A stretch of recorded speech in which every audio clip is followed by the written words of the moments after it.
Новото законско решение е донесено без да се согледаат последиците, бидејќи приватно право на секој собственик е дали ќе го кастрира своето домашно милениче или не, реагираат кинолошките одгледувачи во Македонија за новиот предлог закон за заштита и благосостојба на животните.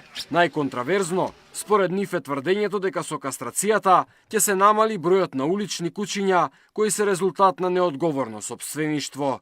Ниту едно куче ваче кое е стерилизирано или кастрирано не е забележено во ниедна база на податоци, ниту во здравствена книшка, ниту во ветеринарните амбуланти.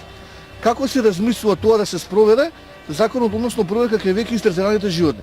Знаеме дека кај мажот е видливо, но кај женката истото не е видливо.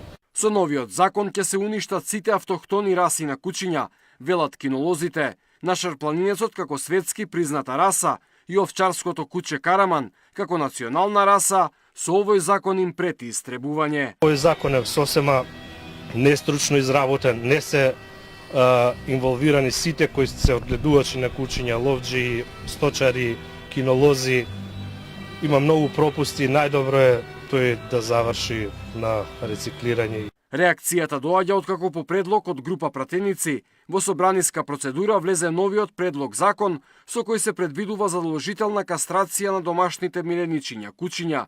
Според новото законско решение, сите сопственици на кучиња кога тие се во репродуктивен период се должни да ги кастрираат или ојаловат во ветеринарни амбуланти, освен сопствениците на кучиња кои имаат регистрирано одгледувачници.